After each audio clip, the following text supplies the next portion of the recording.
Fatou wayal jigéen ju baax te am jom nangoo liggéey laay wayal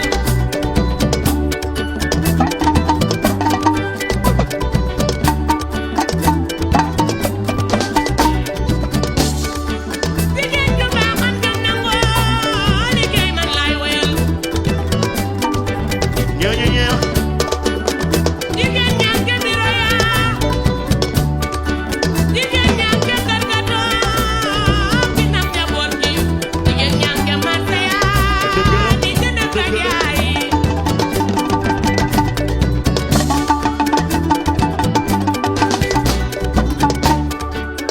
yéen ko di jàmbaar ngeen a jàmbaar loolu laa bëgg a dégg nag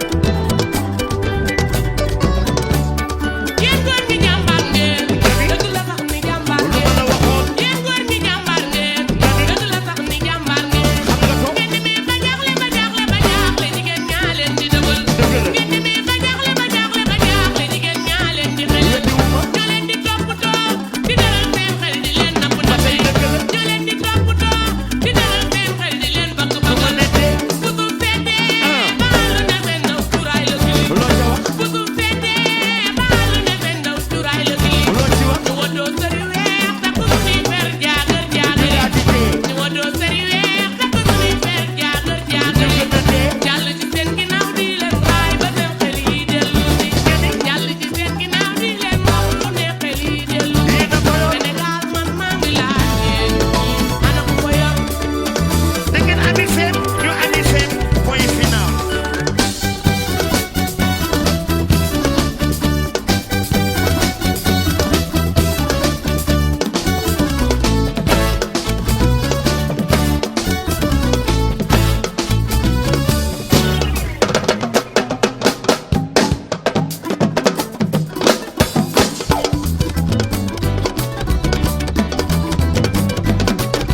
Sénégal maa ngi laaj yéen ana ku ko yor Sénégal maa ngi laaj yéen ana ku ko yor Sénégal maa ngi laaj yéen ana ku ko yor Sénégal maa ngi laaj yéen Sénégal maa ngi laaj yéen ana ku ko yor ñu leen di toppatoo ñooy nax seeni doom mooy seen waree di leen toggal lu neex mooy seen waree Sénégal maa ngi laaj yéen ana ku ko yor bu jigéen amul jot ci réew yii rekk la waaye Fatou ñëwal jëkkër ci jabar dafa mel ni garab bu ñuy jëmbat dafa mel ni garab bu meññagul ñëwal ñoo leen di roose ci yéen la ñuy féexloo ñëwal yéen rekk la sargal leen jigéen ñi ci réew mi jigéen ñi yorum réew jigéen ñi jurum réew Birama Aram Faal maa ni soxna maa jóob awa gay yaay loota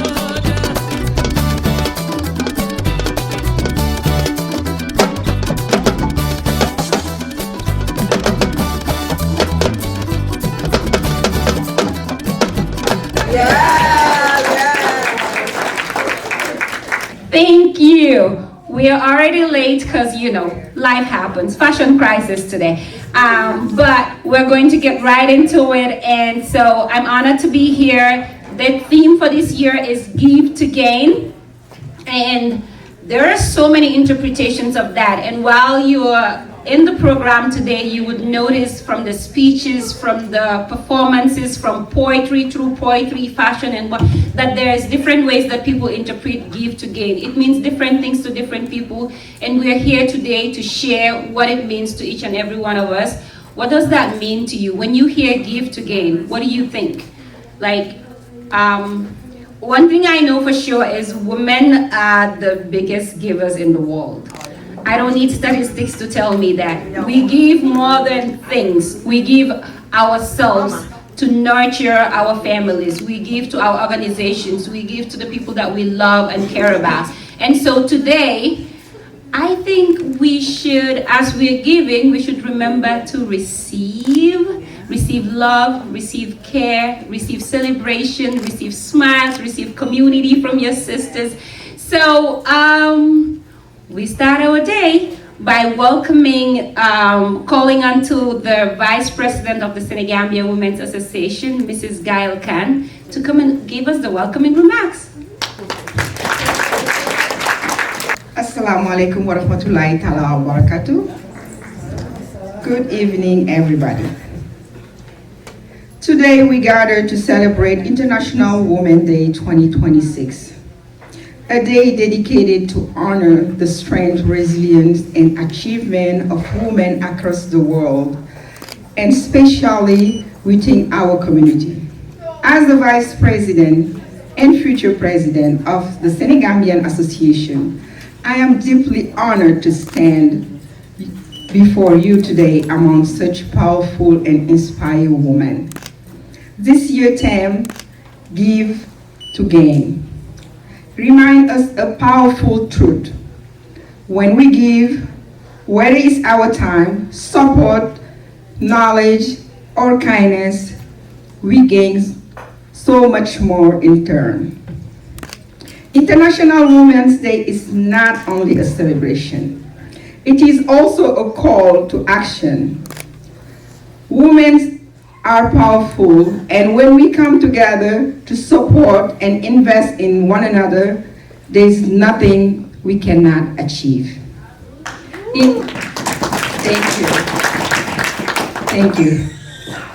In our community, women continue to play a vital role. We are mother, sister, leaders, entrepreneurs, change maker. We carry responsibility with strength and dignity. Every day we demonstrate courage and determination. As a Senegambian Women Association, we are committed to create a space where women feel supported, valued, and empowered. Let us continue to lift each other, share opportunity, encourage each other, stand together in unity, because when we are united, we are stronger. Heartily thanks to all the members and supporters of this association. Your dedication and commitment are what kept this vision alive, growing. To all these women here today, you are valuable, you are strong, your impact matters. Thank you so much. Continue to lift each other up. It takes nothing from the next person if you lift your sister up. And we should share opportunities, because one person's growth is growth for all of us. When I was a kid, I used to remember saying, when you educate a man, you educate one person. But when you educate a woman, you educate a whole nation. How true is that? Absolutely true. Absolutely. We were so young saying that and repeating it, but as I'm aging and I am, raising my own family, it's become more true and more profound in my life and in the lives of the women around me. And I just got a reminder that there's multilinguals in this household today. And so I just want to test my linguistic skills a little bit and recognize the French-speaking francophones in the house. Mesdames et messieurs, bonsoir. Bienvenue à notre 13e édition de la Journée de la Femme internationale. L'International Journée de la Femme. I know I got it. Bienvenue tout le monde, je m'appelle Binta Sissé et je suis, comment on dit, le MC aujourd'hui pour vous. Donc, bienvenue. And I know that I have Ghanaian sisters and brothers in the building, and I want to say, Akwaba. What other language do you have? Test my skills. Who else is in the building? Bamunka. I will come back to you. I will come back to you. Ni hao, that one too, I know it. Ni hao. I'm getting it. India. Oh, namaste. Namaste. Kya Konnichiwa. Namaste. I'm a linguist, y'all. I'm a linguist. Okay. So today I'm very honored to have someone else work alongside with me a little bit because, like we say, give to gain. There's so many ways to interpret this, and one way I interpret this is that I'm a very big believer of mentorship and coaching. And so I always encourage us women to mentor each other and coach each other in everything, literally. Whatever it is, if it's sports, communication, writing, speaking, anything. And so today I have a young lady here who I am trying to build up, so very soon I don't have to be up here. So today you're going to see a lot of young people up on this stage because we're preparing them so that they can take over from us. So when we're ready to step down, the mantle is easily passed on and we don't have to be like, what are we going to do? You know? So I have the honor of presenting to you a very beautiful, intelligent young lady from our community, who is also a Cisse, Fatou Cisse. Please help me welcome my co-MC, Fatou Cisse.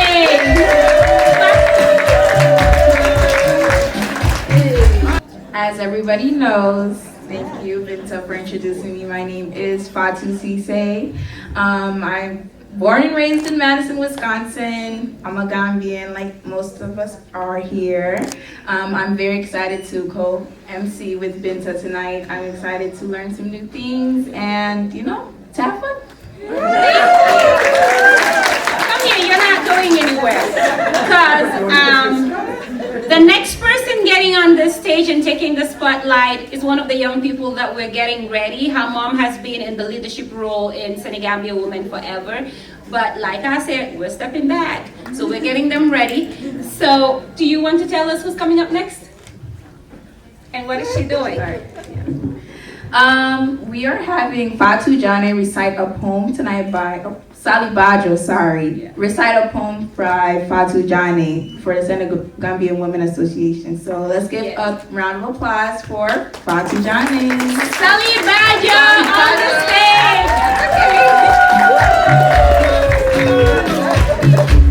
Allah Baraka.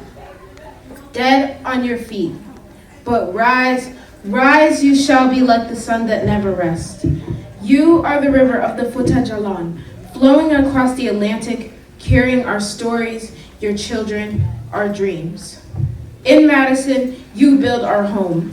For us, your daughters, for us, your sons, first and second generations.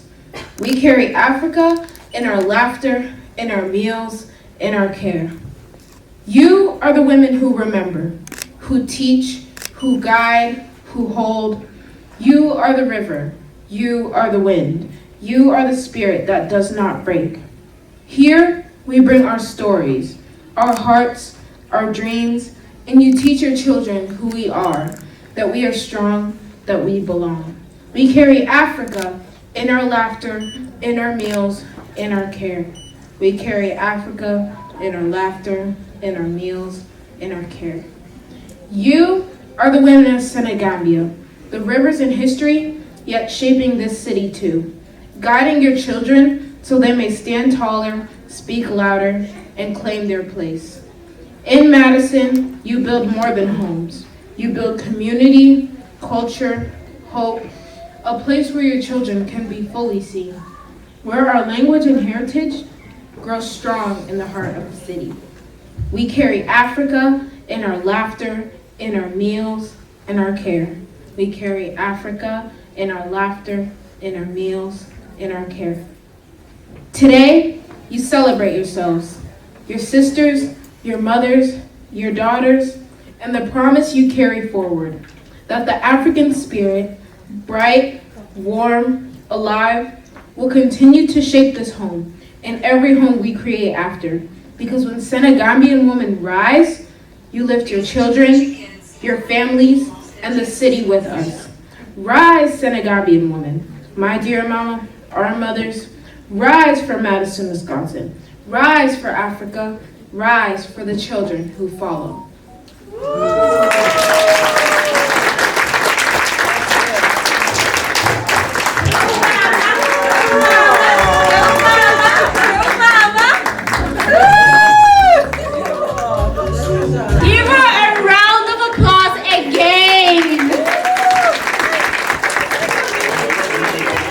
Thank you so much, Sally Badger. That was so beautiful. We carry Africa in our laughter, in our meals, and in our care. How perfect. How succinct. Oh my God. I had goosebumps. Who else has goosebumps? Thank you so much. That was very beautiful. And the person who wrote that poem, Fatou Jane, is one of the members of our community, a PhD student at Madison University, who is also a published author. And so she told me not to talk about her. This is about Sully. But you know me, I do what I want to do.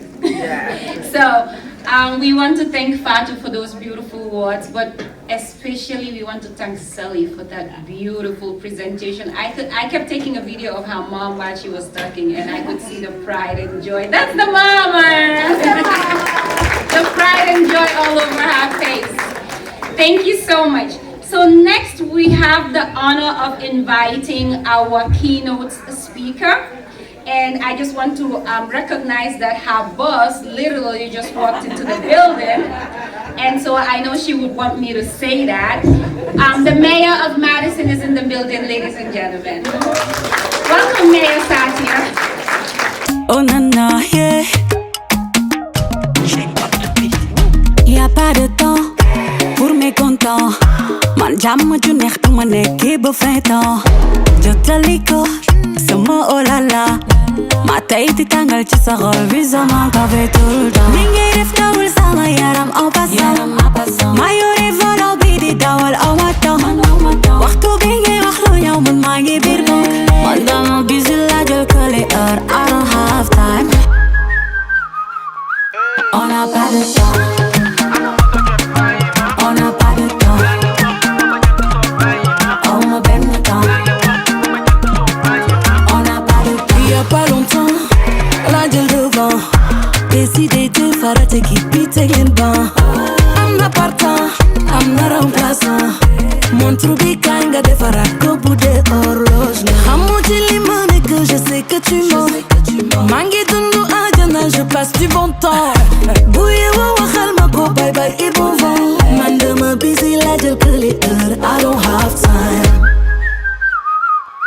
On n'a pas de temps. On n'a pas de temps. On me bend le temps. On n'a pas le temps. Bul toppatoo bul leen faale. Nekkal sa bopp buñ la tardel. Ñun les rumeurs on s'en tape. Nous on avance ils font que parler. Dinañ la xool suñu pare. Amuñu jot liggéey bee pare. Oh mia Viviane. Nous on avance ils font que parler. Le Viviane Harlem, bedtime is money. Mia kay wax leen. Le temps c'est de l'argent, au revoir. Y a pas de temps pour mes contents. Man jàmm ju neex du ma nekkee ba feetaan. Am na partant, am na remplaçant. Montre bi kañ nga defaraat ko bu dee horloge la. Li ngay def tawul sama yaram en passant. Maa ngi dundu àjjana, je passe du bon temps.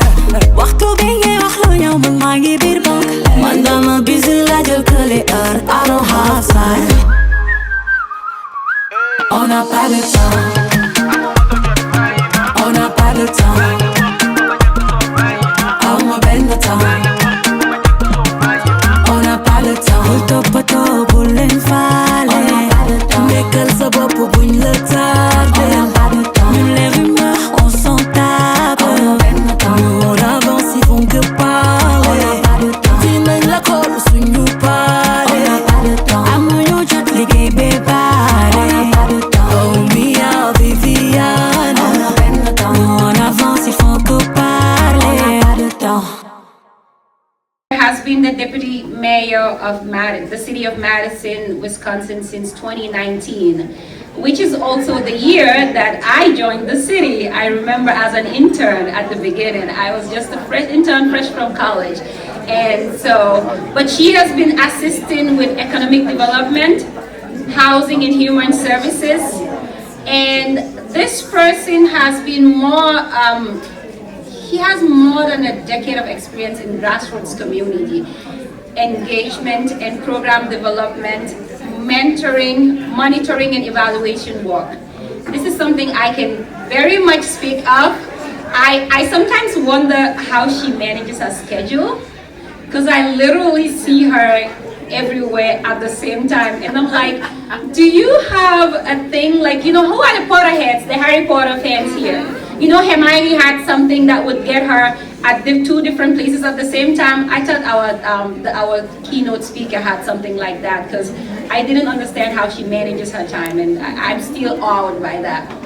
So she served as program director at the Chicago-based Heartland Alliance International, which is called HAI, where she led, developed, and designed training programs for government, community, and non-governmental organizations to combat trafficking in persons. And we know trafficking in persons is not something of the past. It's something we're still grappling with in many parts of the world, unfortunately. And unfortunately, more Africans are really some of the people who are mostly affected by that. Thank you. And so when you see somebody walking towards that, you can do nothing but be thankful for such a profound, such you know, a type of work that is, you know, deeply necessary, you know. So she also served as founding executive director for Project 1808 Inc., a Sierra Leone US-based INGO, not NGO. I don't know what that means. She worked as a researcher with Sustaining Natural Circles CDC-funded grant on understanding impacts of opioid use among African American women in Madison, Wisconsin. And this lady is also a children's book author whose first book, Achu, Apple, and Acheke, was published in 2023, and it's one of those that my daughter really likes. You can catch her on WORT FM 89.9 FM's Pan Africa radio show. If you've not been listening, you're missing out. It's every Saturday from 2 to 4 p.m. where she has served as a producer and host since 2009. You probably have guessed who I'm talking about by what I've been saying, but I wanted to leave that effect till the end. Help me welcome our Deputy Mayor, Dr. Linda Bakuta! Good evening, everybody. Good evening. Special recognition to my boss, Mayor Satya Rhodes Conway. A lot of you might be wondering, is she nervous because her boss is here? No, I'm not. But that's just because my boss is a cool person. If she wasn't cool, I would be nervous. So I want to give recognition to Fatou Cissé. I know she's one of the co-founders of this organization. It's really not easy to found something and for it to be sustained. Yeah. So I always give honor and respect to founders because it takes work. All the women look so gorgeous tonight. My God, the Ashwebi is giving, clock that. My own Ashwebi is home, but I didn't want to spot it today. The topic of the title of my speech is Give to Gain, the anatomy and psychology of giving. Basically, the how and the why we give. Let me start by congratulating the Senegambian Women Association and their partners for 13 years of hosting this event. Please give them a hand because it's really not easy.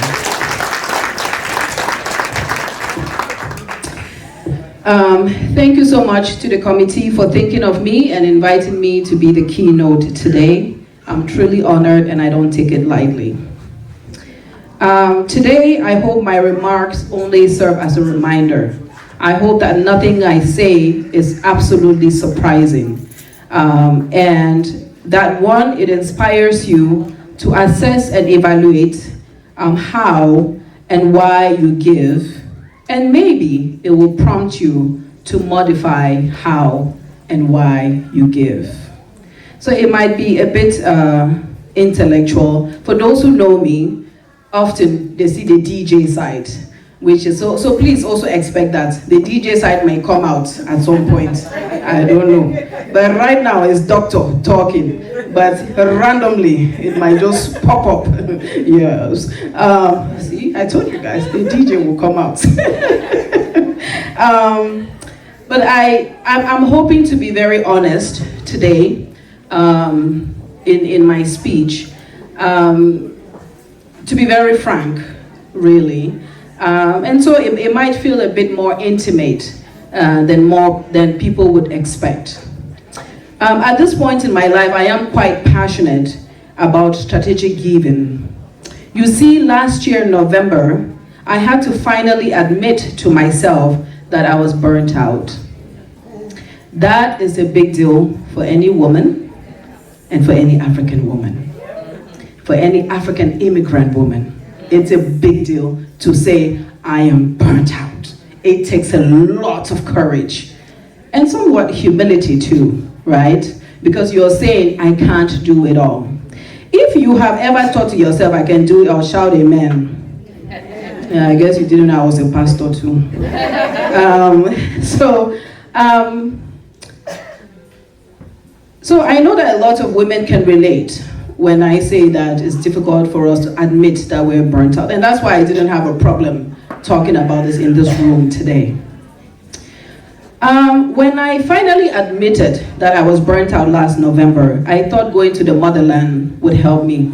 Who has ever thought that going back home will help them? Please put your hand. Yes, we know that. We're like, let me go and see my people. I will feel better later. For where? Sorry, I also went to school with Nigerians, so my Nigerian slang might come out. I should mention that I'm originally from Cameroon, the best country in Africa. Don't fight me, Senegambians. So when I admitted to myself last November that I'm burnt out, I thought going to the motherland would help me. I already had a trip planned. So I did go to Burkina Faso for another reason, but I was like, this will help me. I came back and I felt good for a few weeks. And then I realized, no, it's not, I'm not recovering. Then I said, okay, I had another trip planned. This time I'm going to a different land, Asia, Thailand. I thought Thailand will help me. I went to Thailand and came back. I still was burnt out. That was in January. So that means I had to admit that recovering from burnout will take long. So the first thing I had to do was to assess, why am I burnt out? Who has been burnt out here before? Because I don't want to feel like Mayor, you can put yourself, the way you walk, you have burnt out before. So I know a lot of people have been burnt out. So the first thing I think any of us do, or we should do, is to assess, why are we burnt out? And what I came to was that I was burnt out because I was overgiving. I was overgiving physically. Binta just said she used to see me everywhere. That is true. I used to be everywhere. And that's good for some time. But if you don't regulate it, you become where I was. You get burnt out. Not only physically, I was overgiving mentally. When you're an African immigrant, a woman, you're thinking about, or any immigrant to be honest, it doesn't matter where in the world you're coming from. You're thinking about your life here, and you're thinking about the people back home. Is that true? Yes. Yeah. I've met a lot of people from Asia. They tell me the same thing. I'm thinking about my life here, and I'm thinking about my relatives in Laos, the house I'm building in Laos, right? So that mental work can take a toll on you. I'm not trying to be deep, but I'm trying to wake us up today. The mayor knows I'm always joking, but today I said I'm not joking today. I said to Binta, I'm not joking today, because I need women to wake up. Is that right? Because we are getting sick. We are getting sick. And we're not realizing that is the trauma that we're putting on our physical and mental being that is making us sick. So I'm here to wake you up today. Amen? Amen. All right. So I had to assess that. So I assessed that I was mentally overgiving because I was worried about everything, right? I was also emotionally overgiving because I was worried about everything. And you might wonder, how are you worried about everything? I worry about myself. I worry about my son. I worry about my mother. I worry about my brothers. I worry about people over there. I worry about people over here. You just worry. And you start to feel it in your heart. It's not to say you won't worry anyway. We'll talk about that later. But worry does not solve issues. Even though I'm in a position where it's very pragmatic. Our mayor is a very data-driven person. And so she's like, let's look at the data and find solutions. But I'm an empath, and I had to know that about myself. And to know that, yes, I do take on worry. But after a while, there's no point. Because worrying without action does nothing to you, right? So I did that assessment, and financially I was draining myself as well. I was overgiving financially. A lot of immigrants do that. Even just this morning we went for a walk, and people were saying how, I was talking to someone from Ethiopia, and was saying how they're always giving. We're always giving. We're always giving. We're not saying don't give, but do not give to stupor, right? So now you guys know what I've done. I had to assess my physical, my mental, my emotional, my financial. That's why I was getting burnt out. Yeah. So, okay. So I paused and I did all that assessment. And so here I am here to say to you, we must give strategically. And we must fill our cups first. Let me steal from Oprah. You have to fill your cup that it's so full that it overflows. When it overflows, that's when you give to somebody else. Right? Please picture, I want you to picture this in your mind. You are filling yourself up and you're so full, and when it is overflowing, that is when you give. When it is overflowing, that is when you give. Amen. I don't know where this amen is coming from. I guess I really want to preach today. So that is one thing that I have come to, and that is what I am practicing now. I am actively filling my cup up without apology. Amen. Right? Because when you start doing that, people will feel differently. The people that you used to show up for, you're not showing up for anymore. They will feel somehow. And what I am saying to myself, I don't need to explain to everybody. Maybe those of you in this room now will know today that Linda is filling her cup up, and that's why we're not seeing her everywhere. But I don't need to explain that to everybody. So also stop from explaining to everybody, I'm filling my cup up. When I'm full, then you see me start pouring into you at that time. Amen? Okay, Linda, you're not a pastor. Come on, girl. All right. So after I did that, so I want to talk about some of 5 to 7 things that I have learned from my process. I'm not here to tell anybody what you should do.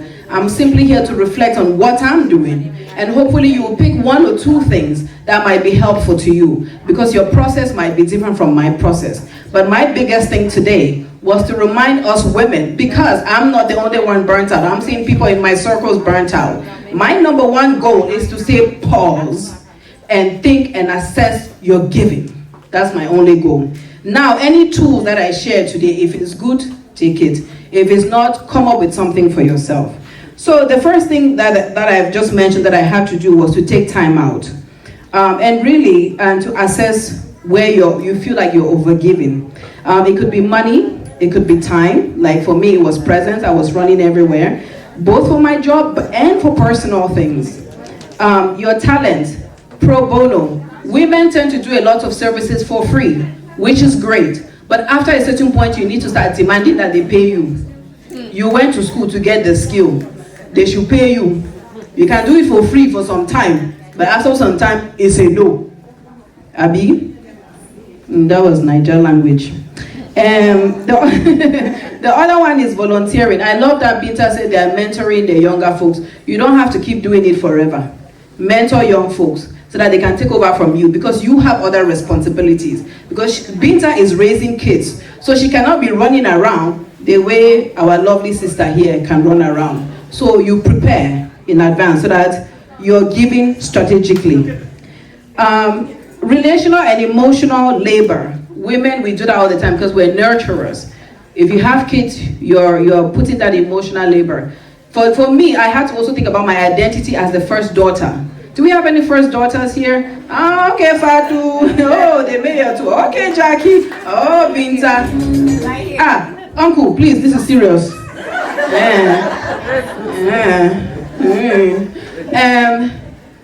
Wait, how many minutes do I have? I understand that. How many minutes do I have? One. Wow, okay. Let me rush. But please consider how much you're worrying or how much emotional labor you're putting. It's not everywhere that you should just be dashing emotional labor as if it's free. It's not free. Conserve some for yourself, right? The other thing is give gratitude to yourself. How many times do you pause and say, thank you, Linda, for everything you've done? How many times do you pause to do that? Who does that? Yeah, okay, very good. Please take time and pause and say, thank you, Linda, that for 10 years, I did this thing, but I don't have to keep doing it for the next 10 years. Yeah? Because sometimes when you don't stop to give gratitude to yourself, you don't recognize that you have already been given. Your mind keeps telling you that I have to keep giving, I have to keep giving, when you have already gave. So stop and say, oh, thank you for giving that money over there. Thank you for volunteering over there. I don't have to keep doing it for the next 10 years. I can stop now and somebody else will do it. So stop and give gratitude to yourself. Again, I said analyze why you're giving. Sometimes even some of us Africans, we have immigrants, we have the savior mentality that we accuse white people of. I had it, let me not lie. I used to think, oh, I can save this person with either money or time. I can save this person. We cannot save people. You can only support what they are doing. And for me now, I look out for reciprocity. When I came here, I was shouting at the Senegambians. I said, you guys have to be going to other people's events if you want them to be coming to your own event. This sister is saying, don't call us out. As we are, so we have to be reciprocity if we want to. If you're not supporting me, I'm not supporting you. I don't have endless energy. I don't have endless time. Isn't that right? So now I look for reciprocity. Gail is not agreeing with me. I look for reciprocity, and I also look for your own, what you're also putting in. If you're asking me for help, you have to put in 50%. I'm not going to give you 100% anymore. That time has passed. That was nice, Linda. Now it's strategic, Linda. Abby? Correct. The other thing that I'm doing is I'm thinking sustainably, systemic, and long-term. This is the first year that I've donated to a lot of political campaigns. And the thing is, we transition in our lives. We transition from girl to woman. When you move from girl to woman, you act differently. So Linda has gone from girl, now she's a woman. And so I'm thinking systemically, right? So I'm putting my money into things that will create systemic change. So for the first time this year, I gave to a lot of political campaigns because I want people that I trust in certain political positions. So I cannot, thank you, Auntie. Thank you very much. So mature, please, mature in your giving. And after you've done all of this, please adjust accordingly. Do not be afraid to change. It can be hard because people have known you as this person. For example, let me tell you guys one thing. People know me for joking. From today, I will not joke anymore. When you guys see me next time, no joking. Serious only. I'm just kidding. But I'm just saying, after you've done the assessment and you've chosen the things that you want to change, please move forward and change it. So my last statement is, please fill your cup before you give. So make sure you are overflowing before you give. Please be a queen and a princess. The queen gives strategically, the princess spoils herself. Thank you so much. Have a good night.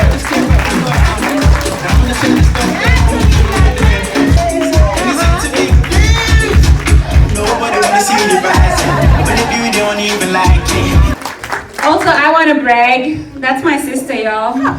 That's my sister. Yeah, that's my sister, Linda. Yeah. Thank you, Dr. Linda. Please give her a round of applause one more time. Okay, so I'm bringing the mic around because we all heard what she said. But I wanted to recognize our, those people who are always showing up for us. We have Madison Gas and Electric, MGNE. Every single year, if you are a usual in this event, you see them every single time. We want to recognize them and thank them. Stop by their booth and talk to them, understand what they do, better, how you can save money with your gas and electricity. Just talk to MGNE and figure out, more about how you can benefit from their services. When you take a walk down, you start realizing that it's smelling really delicious back there. That is because we have House of Rohibu, incense and more back there, smelling really good. She's selling incense and all the nice smelling things back there. We have Minis Magic, our beautiful sister. She's got all those beautiful jewelries and accessories back there. We have Midwest Adult Family Home LLC is also back there.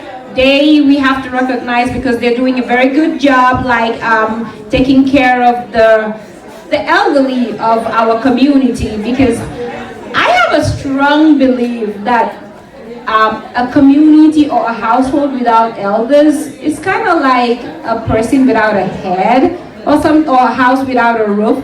Because even, I talk about this sometimes, I'm like, even marriages, like if you don't have elders and adults around who are like advising you all, and reminding you of why you did what you did in the first place, why you came together, you can, start having problems. But the elders in the community, they really help.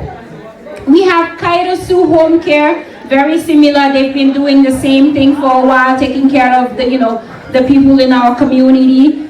We have, Marcia Isa, and some prairie cleaning will be taken care of, so throw everything on the floor, they'll take care of it. Marcia Isa is in the building. We're about to have a fashion show, and a lot of the outfits and the accessories were provided by Marcia Isa. So, okay, but I'll let you say that, okay? Yeah, you'll say that. The other people I wanted to recognize, and I wanted to do this last because not because they're the least, but because of the impact and the importance of this team, is the Jala Scholarship Foundation. A number of years ago, when I was very new in Madison, we lost a sister in the community. Her father is present here today, and a lot of the people who loved her and recognized her are here today. And her name was Fatimata Jallo. We lost her in this community, but because of the impact that she had in the community, she was one of us, just like me, all over the place, doing what she's doing, being so sweet and friendly and nice to everyone. And she was at work, she was working and taking care of people who needed to be taken care of at the time. And we lost her, and so because of the wonderful person that she was and the impact that she and her family have made in this community, there's a scholarship fund named after her. And Ajaratu here, Mrs. Cole, our mother, is one of the people who are heading this foundation, and they provide scholarships for students in the Gambia. Later on in the day, we'll talk more about that, but for now, I just wanted you all to know that these are the people present here today, so visit their tables and talk to their reps and know what, there's a lot of impact going on in our community, and I just wanted you all to know. Now, Miss Fatu, what do you want to tell us? You said a lot today. I know, I'm not even done yet. Oh, yes, we still have a lot going on. I noticed that a lot of people are coming in late, so if everybody can go ahead and take a seat, because for the next portion of the event, we're having a fashion show, as Binta said. Dinner is going to be served right after the fashion show, so we would like everybody to take a seat and move away from the food just for now, just so everybody has a fair chance to pay attention to the beauty that's going to come into the room. So if anybody is by the food, please just take a seat for now. Food is going to be served after the fashion show. And people by the vendors, can you please come back and take a seat? The vendors will still be here. They're going to be here all night selling their beautiful items. So just take a seat for right now so we can show our undivided attention to the fashion show. So please, everybody, just take a seat. My name is Jada Bresise, dressed in traditional Mandinka bridal couture. We call it the Mandinka Mayo, and you'll be seeing a display of the Mandinka Mayo tradition later towards the end of the day. She's walking with Steve and Joyce.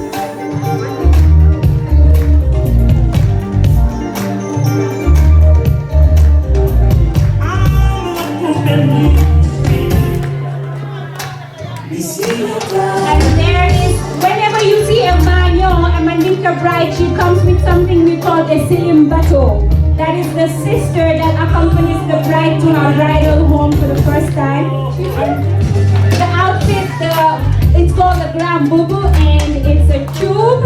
What do you want to say about the little people, y'all? Look at how gorgeous they look.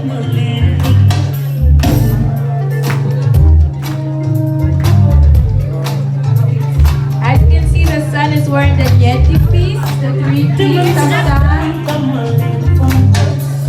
And now my daughter, Mona, my little twin, is walking with her cousin Tima. Well, she calls Tima her best friend. And Tima is dressed in traditional Wolof and Mandinka mix. Beautiful, beautiful. And that is Senegambia. You already saw so gorgeous in traditional outfits. And all the others, Aji Sisoha is walking with her daughter Ami. And Aji is wearing exactly what she wore on Ami's naming ceremony. This is exactly what she wore on Ami's naming ceremony. And she's walking with Ami today. So what she's wearing is the daddy pano, the same one Ami was wrapped in as a baby. And what she's having, the daddy pano on her hand, that colorful thing, is what the baby was wrapped in traditionally. This is very touching. The ceremonies are here. And I have you if you want to stay there. And she's going to show us the Sere tradition.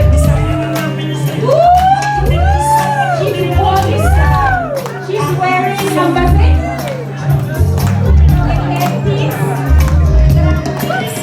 Are you changing the music? You can hold. They're wearing traditional Indian attire, and look at how well they're blending with Yusuf Nur Mala. Look at that. That takes time. Woo! Come on. Look at that. Look at how beautiful that is. Now, let everybody in this building, please tell me how impressed.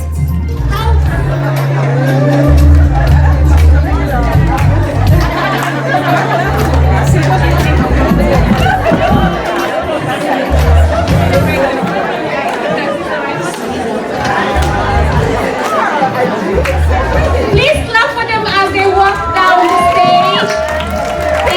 Thank you, the Soninke, the Wolof, the Mandinka, the Indians. This was so beautiful. And I hope next year. Alright, so it's truly an honor to be here today. It's a very beautiful day into celebrating women throughout across the globe. So my name is Aisha Tumarom. Many of you here know me as Aisha. I am a physician assistant in the Department of Endocrinology, Diabetes and Metabolism. I want to begin by recognizing the strength, resilience, and impact that women have in every space, our families, our communities, and our healthcare system. Today, I want to share my journey, not just as a healthcare provider, but as someone deeply committed to advancing women's health. My goal is simple, as always has been, to inspire, educate, and remind every woman here that your health is not just important, it's foundational to everything you do. My journey began way far from here in the Gambia, where I graduated from Gambia Senior Secondary School. And from there, I moved to the United States in the year of 2010, where I started my education journey in a small community college in Corsicana, Texas, where I graduated associate degree in business management. So I actually started with business management. And then from there, I moved to University of Texas in Tyler, where I graduated with a bachelor's of degree in health science / community health. Eventually, I found my path into medicine and completed a physician assistant studies and master's in public health in 2023 from University of Wisconsin. Go Badgers, yes. So the journey of becoming a PA was far from easy. Many of you here will attest to that. Each step came with challenges, new environment, new expectations, but also growth. And through that journey, one thing became clear to me: access to healthcare and education can change the trajectory of a life, especially for women. Today, I practice as a physician assistant again in the Department of Endocrinology, Diabetes and Metabolism.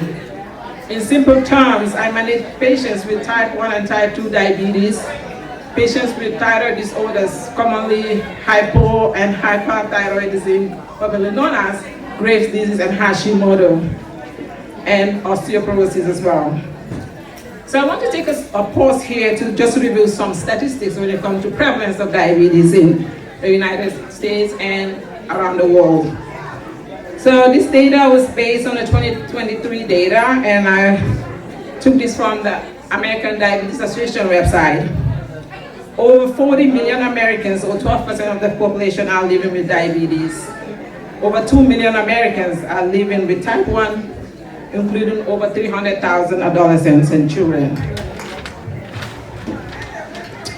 Of the 40 million Americans living with diabetes, 29.1 million were diagnosed and 11 million are undiagnosed. About 115 million Americans aged 18 and older are living with pre-diabetes.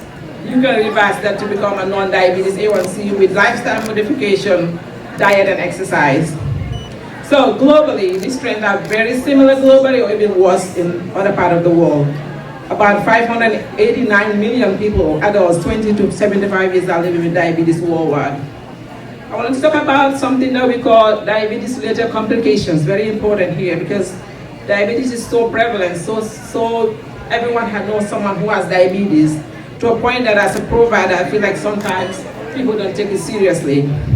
This is why I want to talk about what we call diabetes-related complications.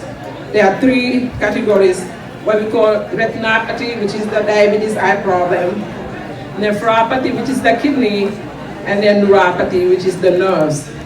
So I want to talk about the retinopathy, which is the eye. When diabetes goes unchecked or uncontrolled for years, it can affect those small arteries in your eyes.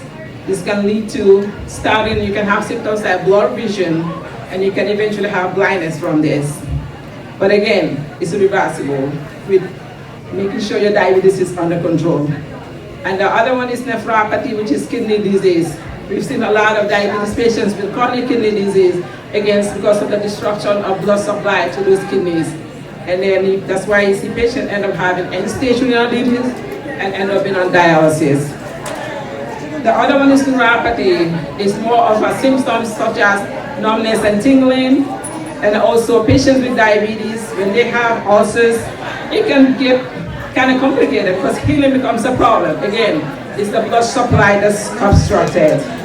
So the reason why I want to talk about this, we have seen a lot of patients who sometimes don't die from their diabetes itself. They die from the diabetes-related complications and also cardiac problems such as heart failure and cardiac CAD. So my role is to help make these complexities and ensure healthy outcomes.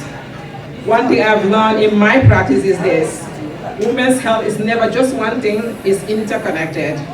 For example, diabetes just doesn't affect your blood sugar, it affects pregnancy, fertility, and long-term health. Hormonal imbalances can impact your mood, your energy, and reproductive health. The thyroid helps regulate energy and metabolism. When it doesn't function properly during pregnancy, it can affect both mother and baby. For many women, especially during pregnancy, these conditions can become more complicated. This is why I often work with many people in different specialties, such as OB-GYNs, surgeons, and primary care providers to support women with high-risk pregnancies. This collaborative approach ensures that women are not treated as isolated cases, but as whole individuals. So, as a graduate of UW Madison, go Badgers, and practicing clinicians, I have reached a point in my career where I'm asking myself all the time, where can I make the greatest impact? And the answer is always women's health. Though I am not currently working in a specific role in women's health, but I hope to do so very soon. So, because of what? My long-standing passion for women's health across all stages of life. Okay, so with all this being said, it's very hard to imagine that many women still face barriers to care. Lack of access, limited education about their own health, cultural stigma around discussing certain conditions. Part of our current responsibility, both as providers and as communities, is to break these barriers. That starts with education. When women understand their bodies, they are empowered to ask questions, to seek care early, and to advocate for themselves. So let me simplify something very important. Your health is like a system where everything is connected. If one is off, like your hormones, your nutrition, your stress, it affects everything else. That's why regular checkups, listening to your body, and prioritizing your health are not just optional, they are essential. Okay, so to every woman here today, you deserve quality health care. You deserve to be heard. You deserve to prioritize yourself. And to the young women who may be considering careers in the healthcare, your voice is needed. Representation matters. Your background, your experiences, your perspective, they all matter in shaping better healthcare system. Again, in closing, I started my journey in the Gambia, and today I stand here practicing medicine in Wisconsin. That journey was made possible by opportunity, resilience, and support, most importantly, support. Now my mission is to give back by improving women's health, one patient, one conversation, and one community at a time. Thank you all for giving me this opportunity, Tara. Thank you so much.